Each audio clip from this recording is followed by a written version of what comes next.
everyone, it's Miss, and today I'm going to give you the state of the channel. So first off, let me start by saying that my channel has been demonetized. In order for your channel to stay monetized, it has to have 4,000 hours a year. And I don't make money here. At one point I did, and it was fun. But you know, this is not my main source of income. I've always said that. At first I was incredibly, what's the word I'm looking for? Irked. And I was on Twitter just constantly harping to the YouTube support account, just telling them, I can't believe that you did this to my channel, an educational channel that has never had a violation. And I think that they had their reasons to rectify the current situation based on some events that I'm not going to talk about in my video. So just for the record, that's happening. The reason why I mention it is because I have a lot of people saying, oh, you shouldn't buy the supplies that she's talking about in this store, buy it at that store. Well, because I'm not making money in my videos, I actually benefit from you making a purchase, whether you bought the thing I said to buy or bought something else. I benefit from it. I don't get paid. Whenever I do these reviews or unboxings for art supplies, I don't get paid for that. People don't pay me. Either the thing is purchased with my money or is gifted to me. And when it's gifted to me, I declare it at the beginning of the video. I feel in the interest of full disclosure that should always be told, and I always do that. So whenever I benefit from something, I make sure you know. I don't want to have a screaming match with anybody in the comment section. So when people go, oh, you should go to this store even though it's overseas, you may have to wait a little longer, but you get the same price or the same whatever. To me, it doesn't make sense to have to wait 5 days for something that I can wait 2 for, and it is from the United States. I have purchased many things from overseas because I cannot find them in the United States, specifically pigments. The other thing is that I also have people posting comments on, oh, well, you know, most artists are broke. Yeah, that's no lie. We're all struggling to survive. We're actually living in an era where people think that they can pay you with exposure. So if that's not a sign of the times, my friend, it's ridiculous to think that people can say, oh yeah, I'll take your drawing and I'm gonna tell my 54 people that I have following me on Twitter how wonderful you are, and they're gonna want stuff from you because I didn't pay. They're gonna pay. That never happens. You need to understand that whenever I recommend an item, it's because I presume that you are an artist who is being paid to create artwork, and not paid with exposure, but rather actually paid. So if you're an artist where somebody's actually exchanging money for the piece of paper that you're gonna give them, make sure that it's a piece of paper that will last them 200 years. Make sure that it's archival quality. Make sure that it is that the paints that you use are superb, they will not fade.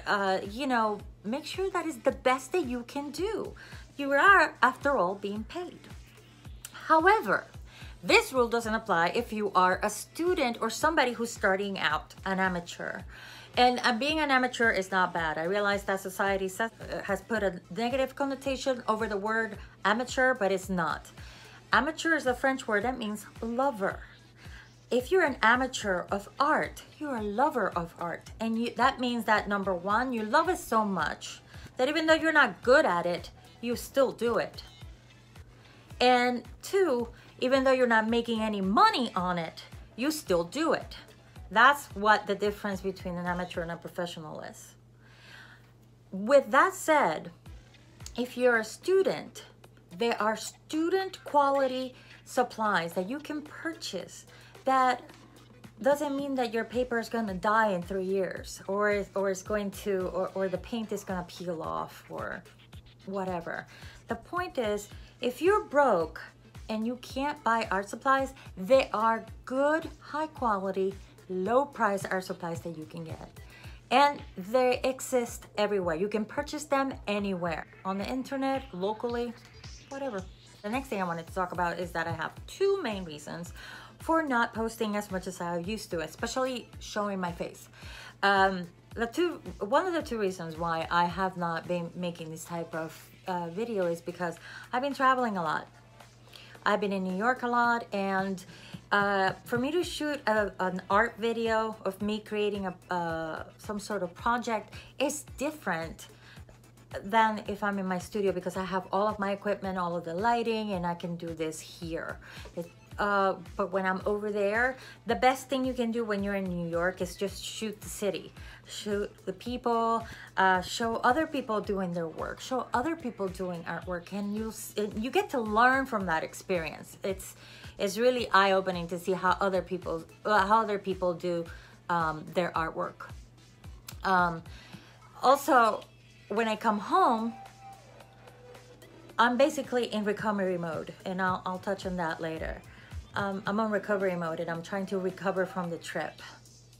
Then when I do recover from the trip, I have to come down to my studio and organize everything, because something inside me tells me, oh my God, everything is crazy, and things need to be put away differently. And if you go to my Instagram account, you can see all the craziness that sometimes happens in my studio. The second reason why I haven't been posting as much is very personal. I'm not telling this because I want pity, or because I want donations, or because I want anything. I'm only saying it because it is a fact, and I need to share it with you because it is affecting how much how much content I'm producing. I have fibromyalgia. So whenever I travel, and I had mentioned this prior, I go for an event, but then I have to recover from the event. Sometimes, like I said before, I'm in recovery mode when I return. And that means I need to sleep, I need to just acclimate back again to home. And that's actually a really painful process for me. Fibromyalgia is not an easy disease. I have tried medications, and I've had horrible allergic reactions. I have tried different diets. I've tried different supplements. You name it, I probably tried it. And I think I'm at a point where I'm just trying to work with my doctors so I can have a life. I spend a lot of time laying down in pain. You don't want to be laying down. Your brain starts telling you how lazy you are, and it starts to you kind of play this record onto yourself, and you make yourself feel bad for laying down, for feeling lazy, for feeling foggy, you know, and that's really unfair to do to yourself, but it is something that I'm trying to learn not to do. As a matter of fact, last year I had a bout that lasted about 3 months, and during that time I used it to learn how to make music with an app. So I wasn't wasting my time completely, I was just using it differently. So creating music became one of those extra interests, just something else that I like to do now. But now I feel like I have this other love. So I have this other interest that I want to pursue. So just to kind of wrap this up, I'm looking at 12 minutes on my camera, so it's probably gonna be just a little bit less on your counter. I am not gonna stop doing videos. It's very little has changed for me when it comes to YouTube. I wasn't making money before, I'm just making less. So it does mean now that making a video does cost me money, and it does cost me time. So because I do have an editor that I consult with, I have to pay for that. If I buy art supplies for unboxings, that costs me money. So all I'm asking is that if you are going to purchase any of the goodies that I have recommended, please use the links below. They help me out greatly. I do have a Patreon page. It's just there's no setup. I don't know what to give in exchange for money. I don't know if I'm having a struggle with whether I feel comfortable having a Patreon page or not.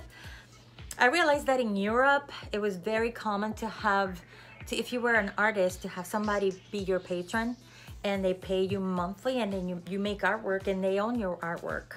And that way you get paid to create work. And that's how the Patreon thing works. The reason why I'm saying these things is because these are the facts. This is the state of my current situation. And I'm not necessarily upset over it. It could be worse. I'm actually trying to get ready because I'm heading back to New York.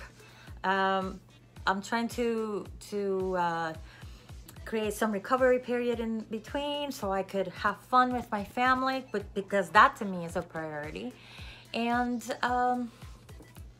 you know, just learn new things, continue to show you new things, continue to show you the things I learn in order to bring you value. And if that is of value to you, then by all means, click on the links below so I can benefit from the purchases that you make, whether it would be art supplies or whether you go to my stores and you purchase my merch, because I do have merch.